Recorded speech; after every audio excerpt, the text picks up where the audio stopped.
देवी है वो दुर्गा माँ है, और तीसरी धन की जो शक्ति है वो लक्ष्मी माँ है, चौथी सेवा की जो शक्ति है, नाम जानते हैं क्या, वो शीतला माँ है।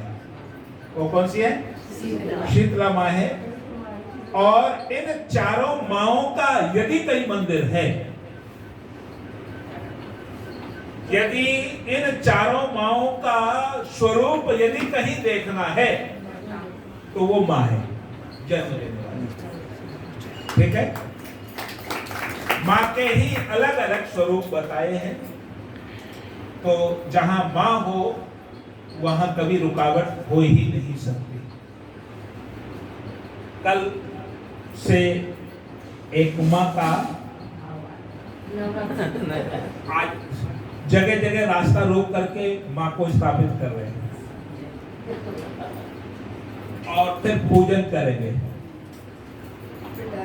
और उसके बाद कुछ दिन के बाद उसे फिर यमुना में डाल आएंगे। ये बिगड़ा स्वरूप है, और ये बिगड़ा स्वरूप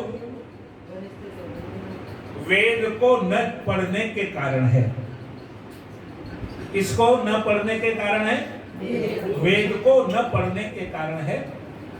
यदि हमने वेद को पढ़ा होता तो हम सच्चे रूप में माँ की पूजा करते और इधर उधर भटकने की जरूरत नहीं पड़ती।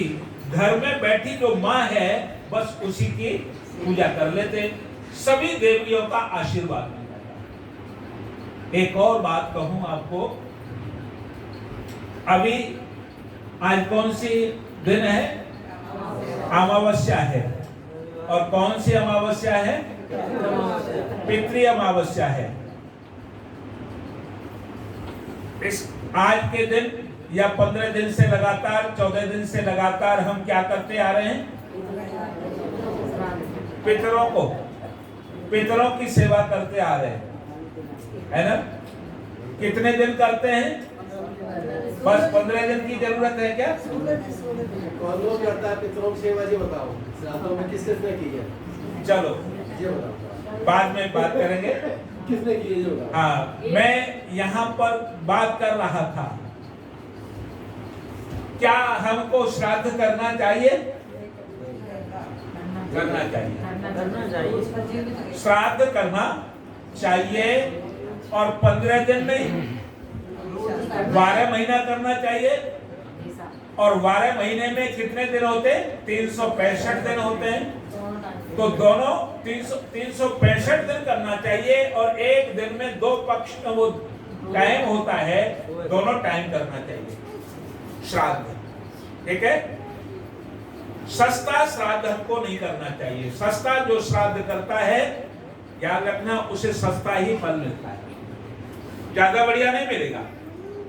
और जो लोग करते हैं वो सस्ता श्राद्ध करते हैं। 12 महीनों में से 1 महीना श्राद्ध का रखा है। कौन सा? आश्विन मास। और आश्विन मास में 2 पक्ष होते हैं, तो उसमें एक पक्ष रखा है कृष्ण पक्ष, और कृष्ण पक्ष में 15 दिन होते हैं, तो उसमें से एक दिन रखा है जिस तिथि को मृत्यु होती है उस तिथि को, और एक दिन में 2 टाइम सेवा की जाती है। वैसे भोजन कराया जाता है तो वो एक टाइम ही कराते हैं। बोलो जी, एक टाइम करने में 365 दिन में एक टाइम भोजन कराने से सारे फल मिल जाए तो इससे बढ़िया बात क्या होगी? और ध्यान रख लेना, नहीं मिलेंगे, गारंटी देता हूं, नहीं मिलेंगे। इसलिए हमें प्रतिदिन श्राद्ध करना चाहिए। और किसका करना चाहिए? पितर लोगों का करना चाहिए। पितर का अर्थ क्या है? मरे हुए नहीं। पता नहीं लोग गीता को पढ़ते हैं कि नहीं, कृष्ण की पूजा तो करते हैं पर कृष्ण की मानते नहीं है, गीता को पढ़ते ही नहीं है, बस आरती उतार लेंगे गीता की। गीता को पढ़ लेना, वेद को नहीं पढ़ पाए तो, है ना? वैसे तो सारा बात वेद के अंदर दी हुई है। एक शब्द है वेदना। वेदना माने कष्ट है। और कष्टों को कौन प्राप्त करता है? जो वेदना वेद को नहीं पढ़ता, अर्थात परमात्मा के ज्ञान से इतर काम करता है, परमात्मा की नहीं मानता है, उससे के कष्टों को कोई दूर नहीं कर सकता। तो वेद को नहीं पढ़ पा रहे तो गीता को पढ़ लो। गीता वेद के अनुसार है। कृष्ण भगवान ने वेदों को पढ़ा आचार्य संदीपन जी के यहाँ पर, और फिर जीवन उपयोगी उपदेश महाभारत के समय पर वो तो थोड़ा ही दिया था, पर बहुत बड़ा चढ़ा के उसे कर दिया, पर बहुत कुछ उसके अंदर है। मैं क्या कहना चाह रहा था, गीता में पढ़ना, शरीर छोड़ने के बाद उससे कोई संबंध नहीं रहता। और जब संबंध नहीं रहता है तो वो पितर संज्ञा कहां से आ गई? पितर कहां से? कोई नाम ही नहीं। देखो, शरीर का भी नाम, शरीर से केवल संबंध नहीं चलता है, और न केवल आत्मा से संबंध चलता है। आत्मा को माताजी पिताजी नहीं कहते हैं, और शरीर को भी माताजी पिताजी नहीं कहते हैं। जब दोनों जुड़ जाते हैं तो संबंध, जब शरीर और आत्मा का संबंध जुड़ता है तो सांसारिक संबंध भी और भी जुड़ जाते हैं। अर्थात शरीर आत्मा जब तक जुड़ा हुआ है तब तक हमारा संबंध है, और तब तक खूब सेवा करो, खूब सेवा करो, खूब सेवा करो। और मरने के बाद तो सेवा है ही नहीं, कर ही नहीं सकते। वो पता नहीं कहाँ है, व्यवस्था में कहाँ पर है, तो कैसे करेंगे? तो मैं आपको बता दूं, पितर शब्द का अर्थ कभी भी मरे हुए नहीं। जो लोग करते हैं ना, मैं तो चैलेंज कर देता हूं, पितर शब्द का अर्थ करो, है ही नहीं मरे हुए, जीवित है। आप कहेंगे कैसे है? तो आपने संस्कृत पढ़ी होगी, संस्कृत में पिता का रूप चलाओ, पिता का रूप चलाओ तो पिता माने एक पिता, पितरव माने दो पिता, पितरह माने बहुत सारे पिता, पितर माने बहुत सारे पिता। तो एक व्यक्ति बोलता है क्या पिता बहुत सारे होते हैं? हमने कहा होते हैं, बहुत सारे पिता होते हैं। क्या कैसे होते हैं? मैंने कि पहले तो पिता शब्द का अर्थ जानो, जब तक अर्थ नहीं जानोगे तब तक नहीं समझ पाओगे। बोले क्या है अर्थ? मैंने कि पार अक्षरे धातु से पिता शब्द बना है, रक्षा के अर्थ में। जो भी रक्षा करता है वो पिता है।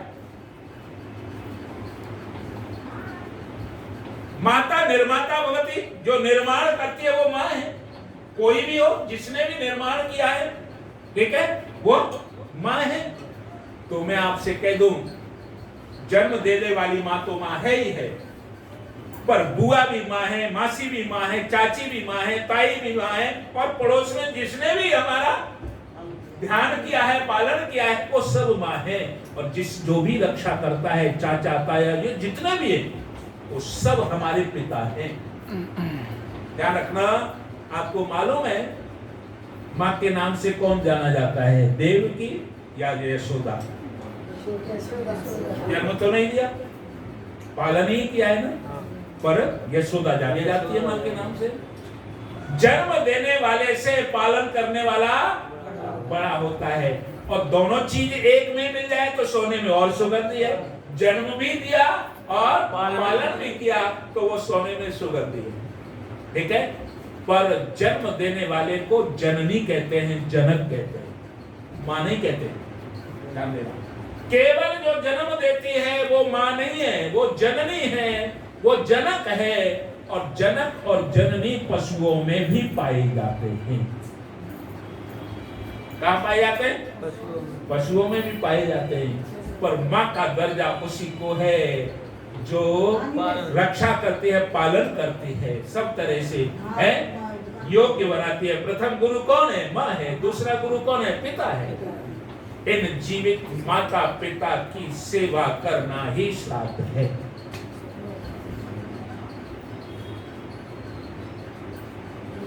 ध्यान रख लेना, इस व्यवहार से, लौकिक व्यवहार से पारलौकिक व्यवहार भी संभलता है।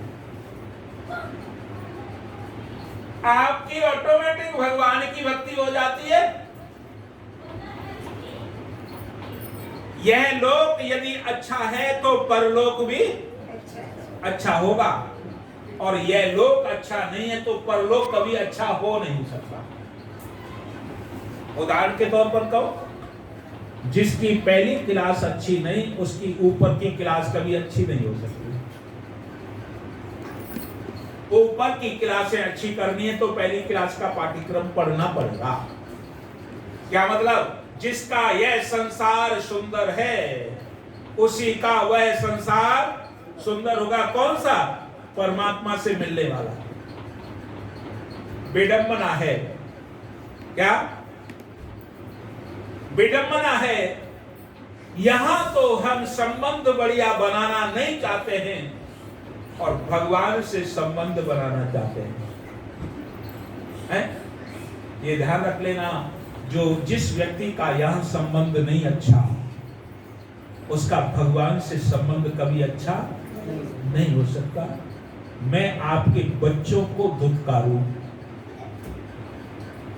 मैं आपके घर में जाऊं और बच्चों को थप्पड़ मारूं, फिर आप कैसे बात करोगे मेरे से बताओ?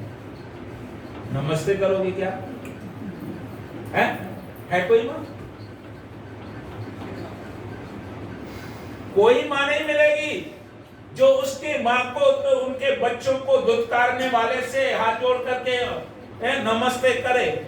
आज यही है, आज यही है। हम उनके बच्चों को क्या करते हैं?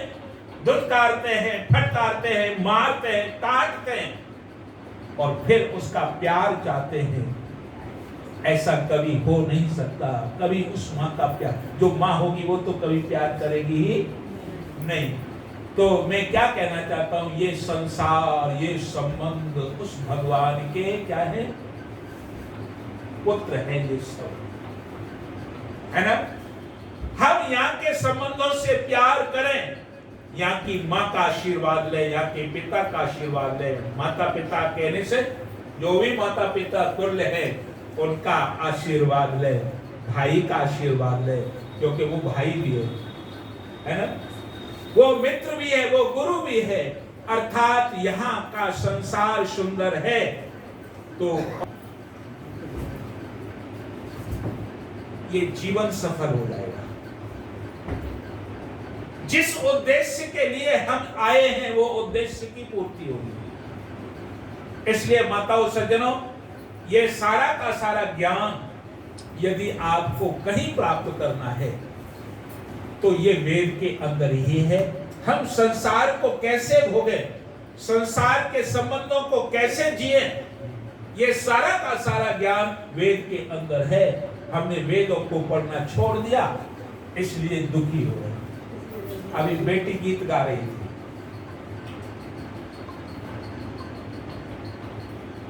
सबके गुण अपनी हमेशा गलतियां देखा करो, जिंदगी की हूबहू झलकियां देखा करो। क्या मतलब? जीवन में कुछ बनना चाहते हो तो सबके गुण देखो और अपने अंदर अच्छाइयां देखो और वास्तविक जीवन में जियो, बनावटीपन में नहीं जियो। जो बनावटीपन जीवन है ना, वो विकृति से बनता है। विकृति उसमें करते हैं, मिलावट करते हैं, तब जाकर के वो बनता है। और जो विकृति पूर्ण जो भी होगा वो आगे विकृतियां ही पैदा करेगा।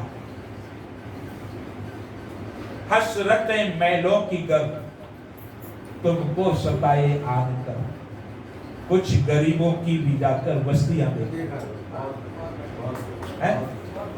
क्या बहुत सुंदर, इसमें एक वेद मंत्र भी है, माताओं के लिए विशेष है। क्या है वेद मंत्र? भगवान कह रहा है, ऐ लोगों, ऐसे तो सबके लिए, ऐ लोगों, तुम संसार में सुखी होना